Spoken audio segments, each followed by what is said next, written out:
All right, I want to thank everyone for muting your microphone once the presentation begins, being attentive to the presenters and engaged in the session, and completing and submitting a session evaluation form.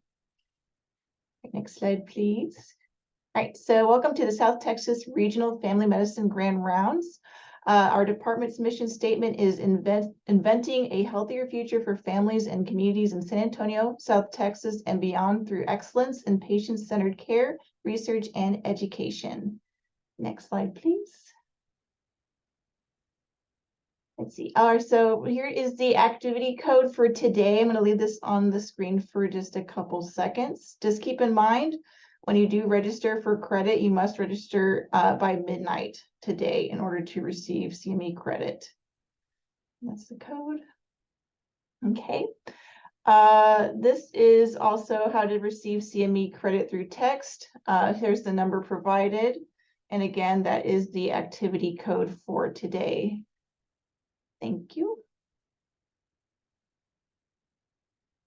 Next slide.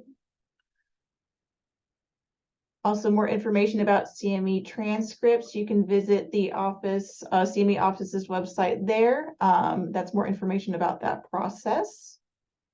And go to the next slide. And here's more information about the American Academy of Family Physicians members. I'll leave that for a second. If you have any questions, there's contact information as well. Okay, and here is the Grand Rounds core competencies. I'll leave this screen up for just a few seconds so you can look over them. Next slide, please. And here is the presentation. I'll hand it over to Dr. Bishop and Dr. Dawy. Thank you. Hi, everybody. So Dr. Bishop and I were able to be together for a grand round so we could kind of present together as well. Our poems was about the efficacy and safety of over-the-counter therapies for chronic constipation and updated systematic review. For our conflict of interest statement, we have no financial relationships with ineligible companies to disclose, and Dr. Christine Camacho was our faculty supervisor. Here are our objectives. So first, we're going to kind of define constipation, the Rome criteria, and constipation's prevalence and impact. We'll review the different classes and types of over-the-counter constipation treatment options, highlight the OTC treatment options that have been shown to be the most efficacious in the evidence, provide knowledge on less effective treatment options, and then finally suggest practice recommendations for over-the-counter options that are evidence-backed to improve constipation in patients. Do you want me to do this one? Okay, so before we begin, a patient case to consider. For this one, we have Constance Patience is a 43-year-old woman who presents to your clinic with a 4.5-month history of less than 2 bowel movements a week that require straining and are often hard and lumpy stools. She received a squatty potty for Christmas, which she has been using with each bowel movement and has tried increasing her water intake and started eating more fiber-rich foods. She continues to have these symptoms without improvement. IBS and red flag symptoms have all been ruled out while obtaining her history. So the questions we kind of want you to consider as we go through our presentation is one, do you think Constance has functional constipation based on the Rome criteria? And two, what should you recommend to Constance for her symptoms? So before, maybe people want to share what their like go-to medications are for constipation, things that you generally recommend, just so we can kind of get a baseline of people's thoughts and feelings.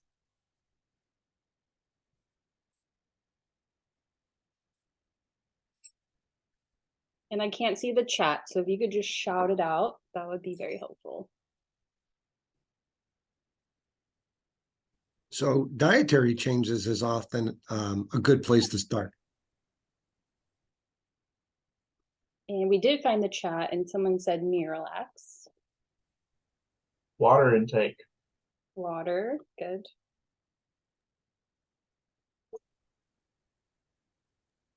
DocuSate or Senna. Okay. All right. Well, we will move on. Okay. So what is constipation? So it is defined as a stool frequency of fewer than 3 bowel movements per week. Patients often have other symptoms, things like difficulty passing stools, hard stools, incomplete elimination, straining, painful bowel movements. Chronic constipation occurs when the symptoms are present for at least 6 months and can be divided into primary and secondary types. So the different types. So primary, that's going to be dysfunction of colonic motility, so normal or slow transit, or dysfunction of the defecation process, things like pelvic floor dysfunction, thinking about all the muscles down there, some kind of issue with coordinating the bowel movement. Secondary causes can be due to diet and lifestyle, endocrine causes, certain medications, metabolic issues, neurologic issues, and even like psychiatric issues, as well as, of course, structural issues. So who is being affected by constipation? So looking at the prevalence rates, there's a range anywhere from 2% to 39%. And the wide range that they're commenting on is just due to what populations are studied, what criteria are they using to define constipation.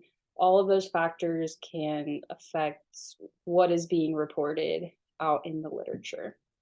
So if you look specifically at the Rome criteria, which we will go over in a few slides from now, so the prevalence with the Rome criteria range from 6.8 to 15%. And then if you look at a patient's self-reported constipation, you're going to see much higher rates of constipation when the patient is just letting you know how they feel. Generally, constipation is more common in women than men, and of course, it's going to increase with advancing age.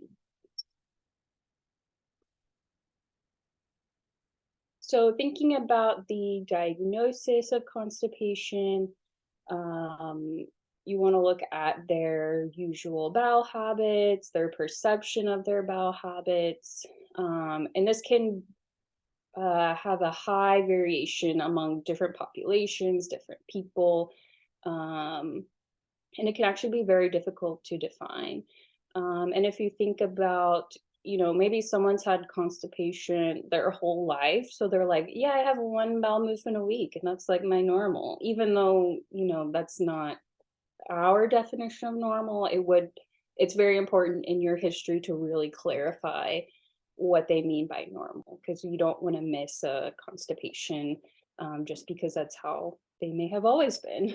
And there's definitely room to make that person's life better. With the Rome criteria, it is a standardized tool to diagnose chronic constipation. And you want to think about, and I'll show you the criteria. So it's going to be at least 2 or more symptoms in the past 3 months within the past 6 months. So that's kind of hard to wrap my brain around. So I just think about in the past 6 months, have they had symptoms for at least half of that time to be defined as chronic constipation. And this chart can be very helpful for getting an objective definition of what their stools look like. A lot of times people don't look at their stools, so they have no idea of what's going on down there. So this can be a very useful tool to even show patients and give to them so that they can start recording what their stools are looking like. So this is the Bristol stool chart, types 1 through 7. So your type 1 is going to be the hard pellet-like structures. And then as you get closer to type 7, you're going to be getting into the very liquidy, no solid pieces. So just, I know a lot of us have seen this before, just make sure you have a general concept of what these different types mean, because they are used in the Rome criteria a little bit later. So just glance at that for a second. Okay. So now we get to the Rome criteria, and we're up to Rome 4. So that's the latest way to diagnose constipation. And again, you want to think about patients that have been reporting constipation within the last 3 months. So first things first, you want to rule out any red flag symptoms. So this is going to be things like GI bleeding, unexplained anemia, especially if it's an iron deficiency anemia, any unintended weight loss. On exam, you're feeling any masses in the abdomen or any abnormal lymph nodes, any sudden changes in their symptoms or sudden changes in their usual bowel habits, any symptom onset in patients that are older than 50 years old. And of course, we want to make sure that everyone is getting their age-appropriate cancer screening.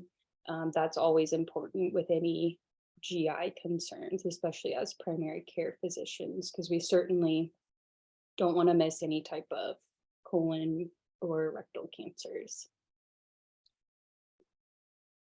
Okay, so we've ruled out the red flag symptoms, so now we can kind of get into the criteria. But actually before that, we have to rule out irritable bowel syndrome. And there's a Rome criteria for irritable bowel syndrome. So that's what you're looking at on this slide right here. So that's going to be recurrent abdominal pain more than 1 day per week on average for the past 3 months. And the pain has to be related to 2 or more of the following. So the pain is related to defecation, they're having changes in stool frequency or changes in stool consistency. So you want to rule out the irritable bowel syndrome there. Okay, so now we've ruled out the red flag symptoms, we've ruled out irritable bowel syndrome. So now we can start getting into functional constipation. So again, must have 2 or more of the following for at least 3 out of the past 6 months. So they have to have straining for more than 25% of their defecations, lumpy or hard stools. Remember Bristol 1 or 2, so that's going to be like your pellets or like your very hard stools for at least greater than 25% of the time. They might have sensations of incomplete evacuation or sensations of blockage. They're using manual maneuvers to facilitate defecation more than 25% of the time. They're having less than 3 spontaneous bowel movements per week. And loose stools are rarely present without the use of laxatives. So that's another thing to ask when you're just talking to someone about constipation. What are they using right now, and how is that affecting what their stools are looking like? Because they may meet the functional constipation criteria, but it's clouded because they're also maybe taking some laxatives already. So that's the official criteria. So now Dr. Dawy is going to tell us about what do we do? Yes. Yeah. I think something that obviously that was a lot of criteria that Dr. Bishop went over. And I think that's something that while we were preparing this presentation, talked about how when you start medical school or you become a physician, no one really talks to you about how in depth you're going to get with your patients about for example, their bowel movements with something like constipation. So many different questions that you need to ask to kind of diagnose it. But I think the most exciting part of being a primary care physician is being able to find ways to help our patients. And so if, we get through all the criteria, we realize our patient has constipation, the next question is, how do we make their life a little bit better? So there's lots of ways to treat it. Of course, I think Dr. Nato mentioned the non-pharmacologic with dietary changes and then pharmacologic as well. And actually about 40% of US patients that have constipation will self-treat with laxatives. And in 2019, more than $1.5 billion was spent on over-the-counter constipation agents. which is pretty significant. So non-pharmacologic treatment. So of course, we want to do patient education, lifestyle modifications. We can of course counsel our patients that having daily bowel movements are not necessary for having good GI health. And actually doing things like timed stooling. So encouraging your patient to try and have bowel movement first thing in the morning or after a meal when the colonic motility is increased can kind of help improve stool frequency. Additionally, placing the feet on a short stool while seated on the toilet can help straighten the anorectal junction to facilitate bowel movements. You can see on there, we have a picture of the squatty potty. We are in no way affiliated with squatty potty, but I think it's one of the more known tools that are out there that we can kind of talk to our patients about to kind of help improve positioning while they're trying to have bowel movements. Also, with dietary fiber, the amount of recommended fiber intake a day for women is 25 grams a day, and for men, 38 grams per day. Most adults in the US are only getting approximately 16 grams of dietary fiber every day, which kind of makes sense. I think for almost any of us, we can kind of review our diets and what they look like and think about how much dietary fiber we might be intaking. And it probably for most of us isn't reaching the goals of 25 grams per day for women or 38 for men. So kind of a good way to advise your patients and counsel them is to increase their dietary fiber by about 5 grams a week to help reduce possible side effects of bloating and flatulence. So if they're not getting very much fiber in at all, having them go from like 5 grams a day to 25 grams a day might be a big jump, but you can kind of talk to them about gradually increasing how much they're taking in. And then this is a chart from the AAFP that kind of lists some different foods and their fiber contents. I was like very happy to see raspberries are like a very fibrous fruit that you can recommend, as they're one of my favorite fruits, and they have about 8 grams of fiber in 1 cup of raspberries. Pears are really wonderful, and then having apple but eaten with the skin is pretty good as well. And then you can kind of see the different vegetables, grains, nuts, and seeds. And I feel like this is something very easy to kind of, I think our patients need specifics. Sometimes it's easy to say, just get more fiber. But if you can kind of provide a list of fibrous foods, that would really, I'm sure, make it a lot clearer for them to be able to get the dietary fiber that they need. So, and now we'll jump over kind of into our pharmacologic agent. So we've kind of split this up into different classes of how the OTCs work. So the first classes are osmotic agents, and the way that they work is that they're very minimally absorbed in the GI tract. So it kind of forms the hydrogen bonds with the water molecules, prevents reabsorption, and then that causes water retention in the stool and helps increase the osmotic pressure. So the benefits of this is, for example, when we're talking about Miralax, it is our drug of choice in things like pregnancy and kiddos and geriatric populations. And there's our example. Miralax is something that I think a lot of us are very familiar with and we use very often, and it's the best example of an osmotic agent. The second class, we can kind of talk about stimulants. So they work locally at the nerve plexus of the smooth muscle in the intestine to help stimulate colonic motility. So kind of just encouraging our gut to move a little bit more than it maybe want to. So some examples are bisacodyl sodium picosulfate. The bisacodyl is something else I think we're very often familiar with, which is an example like Dulcolax over there on the side of the slide. And then a plant-based version, which I didn't realize Senna was a plant-based version, but that's another option as well. Next, we've got some of our magnesium-containing agents. The way that the magnesium-containing agents work is they kind of help retain water in the lumen of the intestine, and that leads to some bulking and softening of the stool with more water there. Of course, like further categorization is going to be dependent on which magnesium compound is used, but some of the examples there are milk of magnesia and mag citrate, which we've got pictured there as well.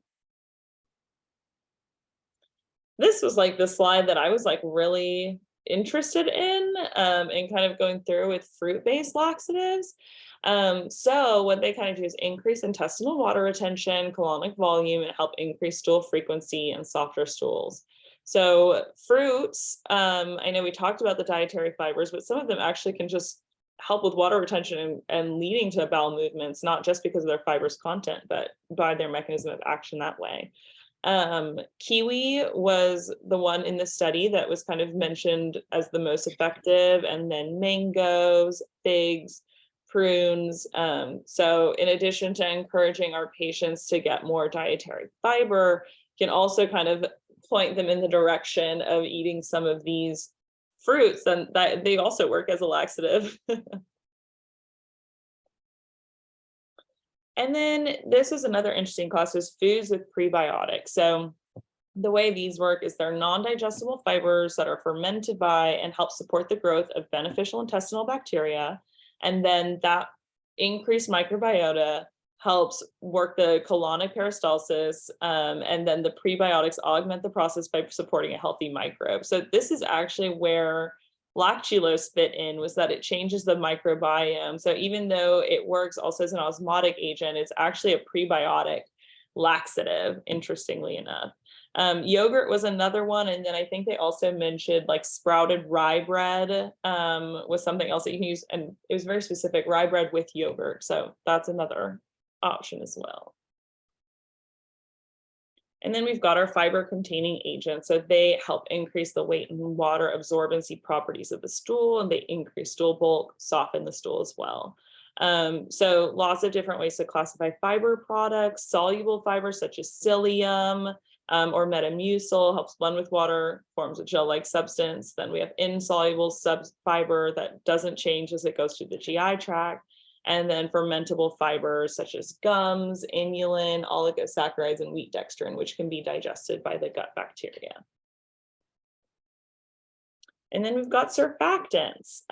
So the mechanism of action of these help lower the surface tension at the oil-water interface of stools, allowing water and lipids to penetrate, thereby hydrating and softening stools. An example here is DocuSate. I will say that I know a lot of the residents that have worked with me on inpatient and saw that Dr. Bishop and I were giving a talk on constipation. They know that I've often been not a fan of Colace or DocuSate for this reason. So even though it's one of the most commonly used OTC agents, it's had really inconsistent clinical data. And then one quote that I pulled from the study was, there have been no additional studies since 2004 that met the inclusion criteria for this new analysis. We conclude that despite DocuSate's frequent use in constipated patient, there's little clinical evidence to support its use. Is actually equal to placebo. So just something to consider when you're kind of prescribing DocuSate. Okay, now I'm going to hand it back over to Dr. Bishop so she can talk us through how we apply all this information that we just learned about the different classes, how we define it, and what the recommendations are from our poem. Yes. Okay, so here is the title of the original article, Efficacy and Safety of Over-the-Counter Therapies for Chronic Constipation, an updated systematic review. This was basically done because there was the last systematic review was, I think, from 1995 to about 2004. So they wanted to see, obviously, a lot of innovations have come out, new research, so we needed an updated analysis of all of the different options for chronic constipation. So looking at the methods, so they found articles from PubMed and Embase from 2004 to July 2020. They had a specific selection criteria for the articles they reviewed. It had to be a randomized control trial. It had to have some kind of parallel or crossover design, basically meaning there had to be some kind of head-to-head comparison. They preferred that the Rome criteria was used. mainly because we just needed some kind of way to standardize the definition of constipation in these studies. And they specifically looked at studies that had at least 4 weeks of treatment. So this differentiates it from more just acute constipation that was maybe only a few days long. They were specifically looking at more of a long-term option. And then they were trying to find some well-defined endpoints to make these head-to-head comparisons. They excluded anything that included like colon cleansing before a colonoscopy or a specific surgery. I mentioned the acute constipation was excluded. And then they did exclude patients that were diagnosed with irritable bowel disorder or any evacuation disorders. So they were really trying to hone in specifically on functional constipation. So here is a nice little flow chart from the study. Basically, it just shows you how they got to their final selected studies. They started with about 1,400, removed duplicates. They found the randomized controls trials. And then you can see the breakdown of the 41 different studies that they looked at. 9 were on osmotics, 6 were on stimulants, 3 on magnesium, 5 on fruit-based, 2 on foods with prebiotics, 13 on fibers, and 6 that were miscellaneous. So that's just kind of the breakdown of the meta-analysis.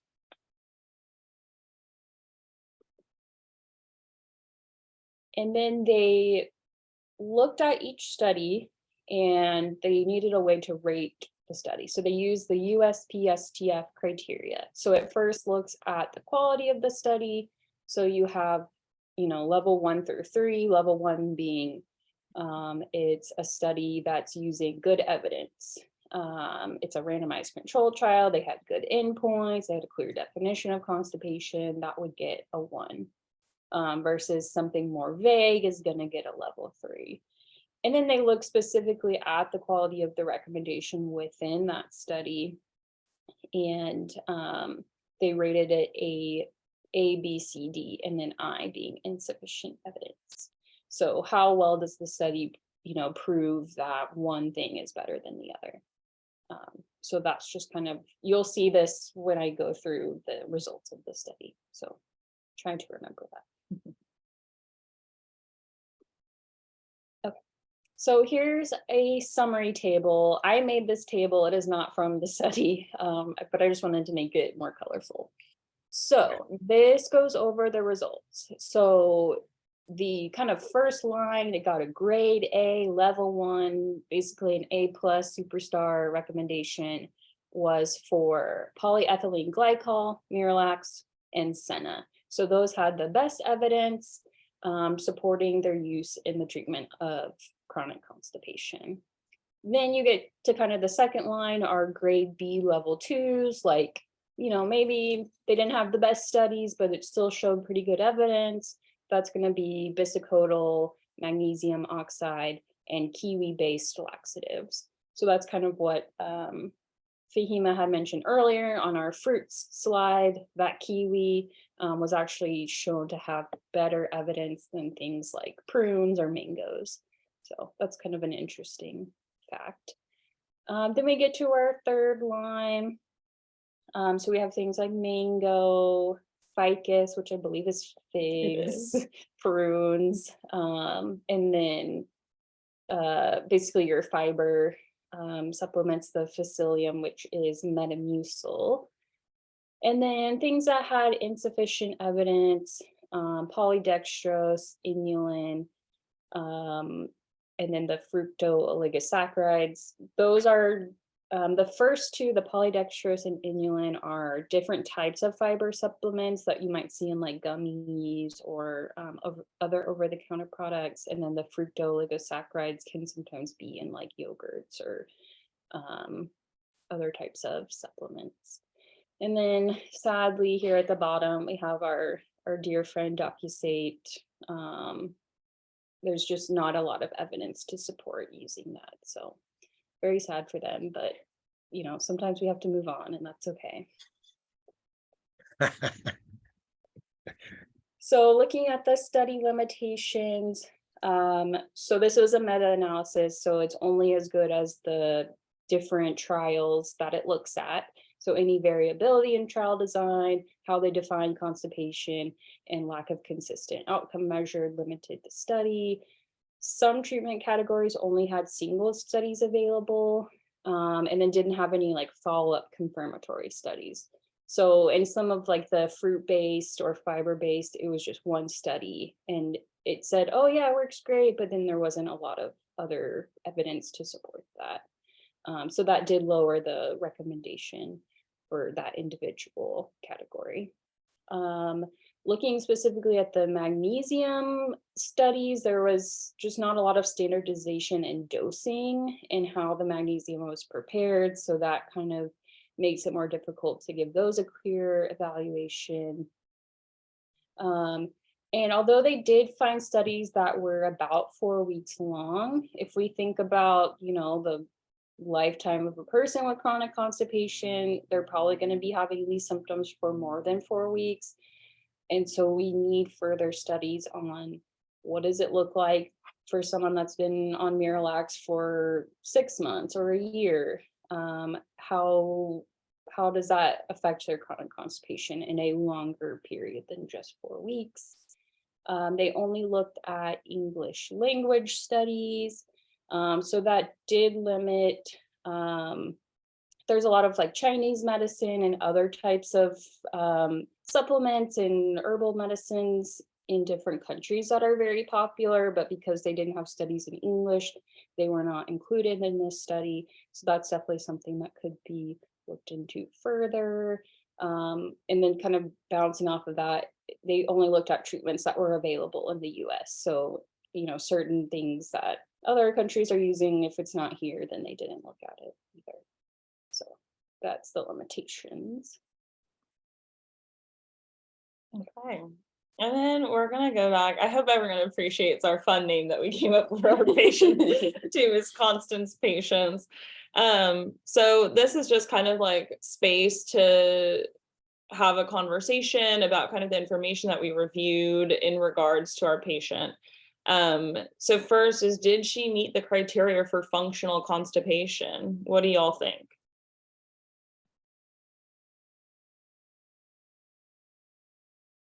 Go back to the first slide. I can't go on. But anybody? It's okay if not. I know. Yeah, basically from her little history that we gave y'all earlier, she's had less than 3 bowel movements a week. She's having straining. The consistency was like hard and lumpy. Yeah.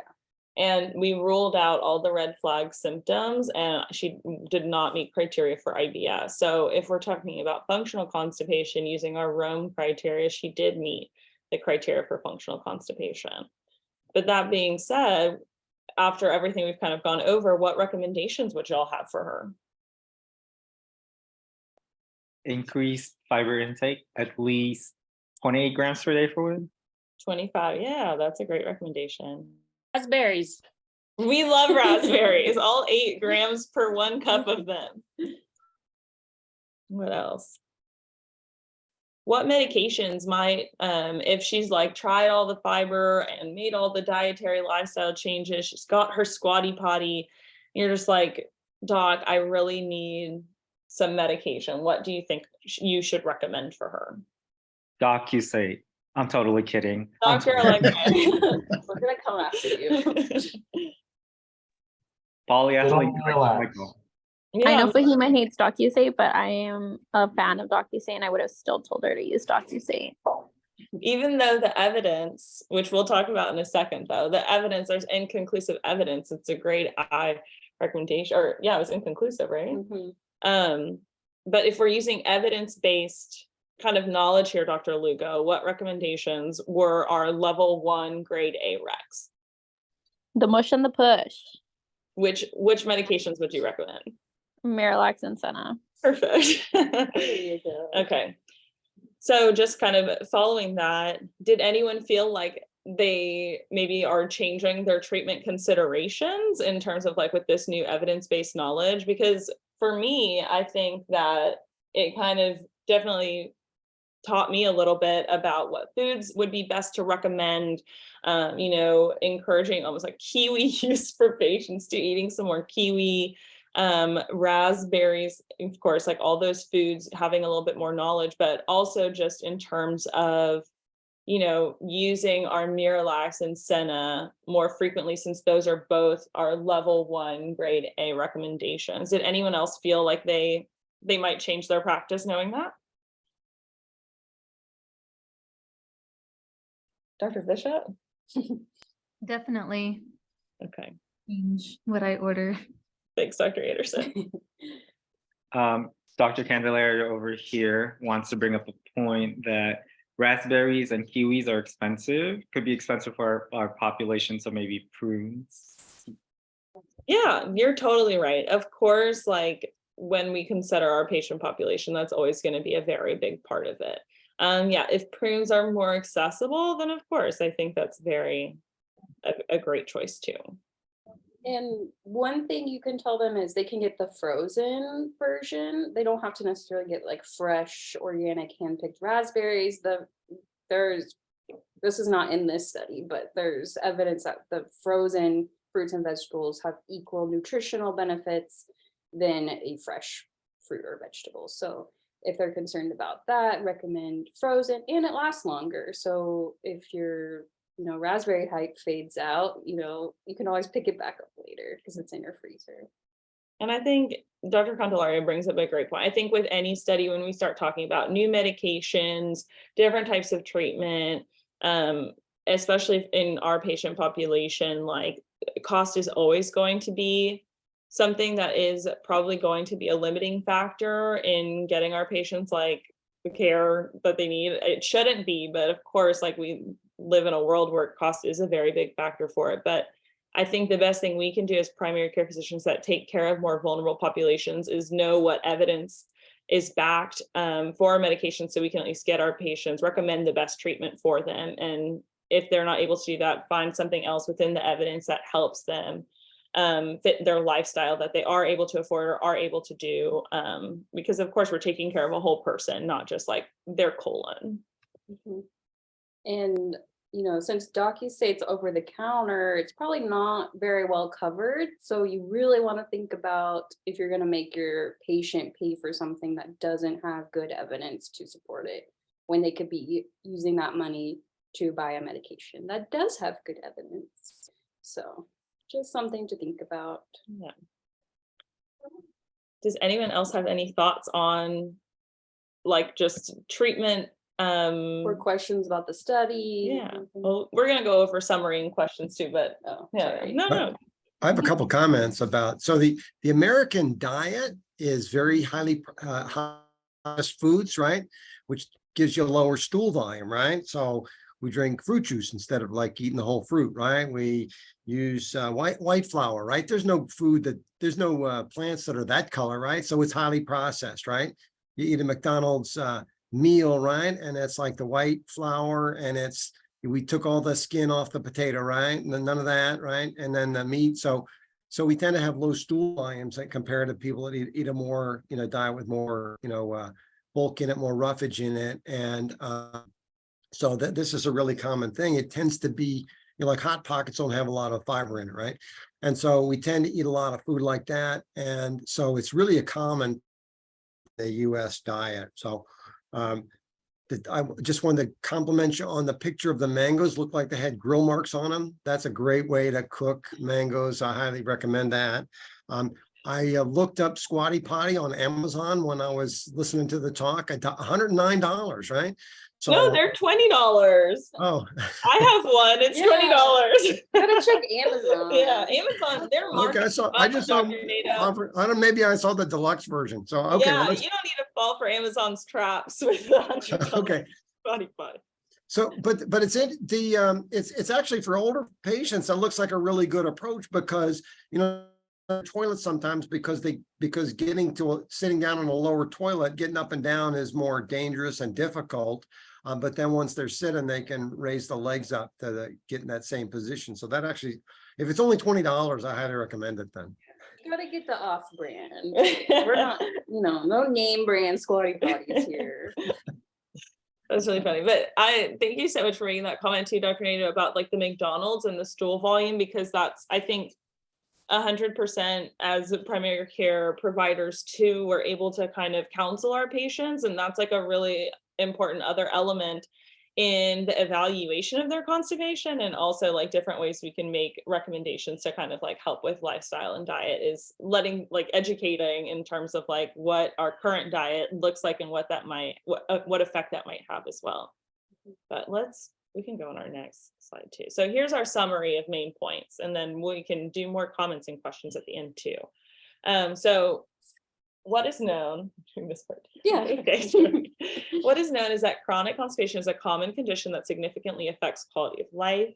Approximately 40% of individuals with constipation will self-treat with over-the-counter laxatives. There's multiple classes that are available to treat chronic constipation.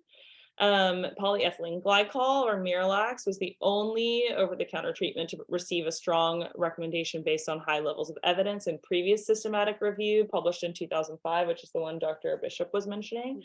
But what's new from this meta-analysis that we reviewed is that the spectrum of over-the-counter products that have been tested has increased and the quality of evidence has improved, which is always good for us. There's now good evidence based on high quality trials supporting the use of both Miralax and Senna for constipation, since those are both our level 1 grade A recommendations.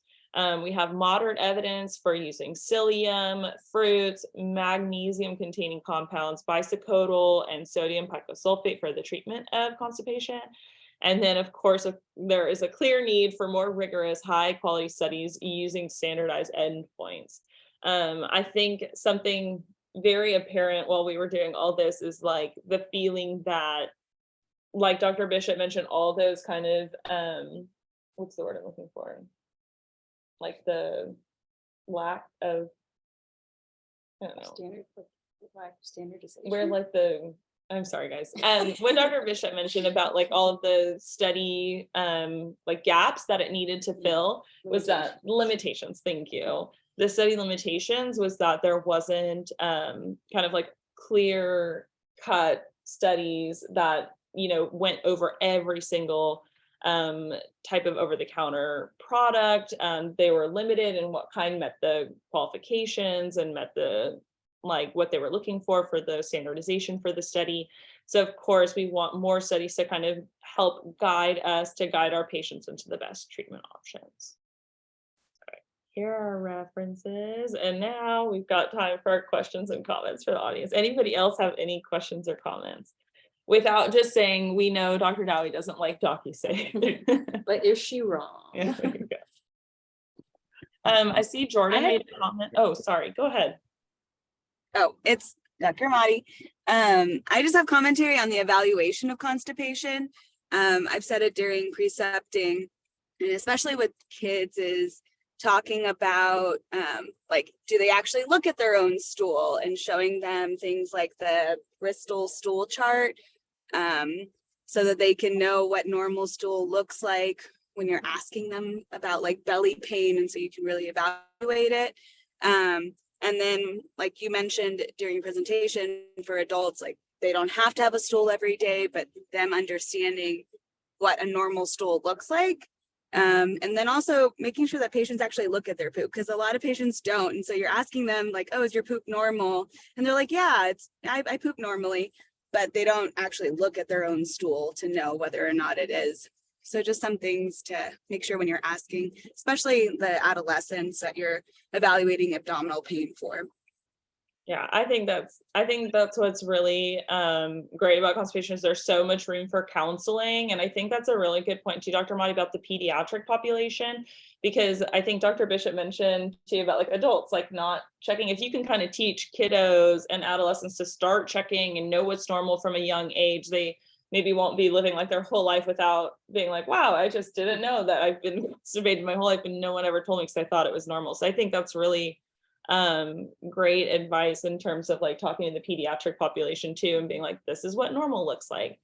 Yeah, so thank you. That's really helpful counseling recommendations. Any other comments or questions? This is, Oh, go ahead. sorry, this is Betty. Actually, I got pulled away, so I don't know, maybe you said this, but if in case you didn't, I think one of the important thing is about all the bowel regimens that you brought up is to make sure that they're appropriate for that patient in like renal failure. Did you talk about that? I didn't hear it if you did. No, we You did. did? You're absolutely correct. Yeah, Okay. we did not talk about it, but thank you for bringing it up. Yeah, keep going. So yeah, so your Maalox, or not the Maalox, the Milcomag, those and mag citrate, those are not appropriate for your renal failure patients. They cannot be dialyzed. They can actually get a hypermagnesemia. So that's just one thing to take into account when that's probably out of all the bowel regimens. That's one you got to be careful with. Thanks, Betty. That's very, very important to keep in mind too. Yeah, and this particular study didn't really go into like the contraindications. It was really just looking at people with only constipation. So I think that is definitely another limitation on the study, to go over those contraindications. And like, Miralax, you have to mix into fluid, and it's usually about 8 ounces. So sometimes for certain patients that can't swallow or have issues, that could be another thing to consider, that, heaven forbid we can't use polyethylene glycol, but you have to keep in mind what the patient's able to tolerate as well. Yeah.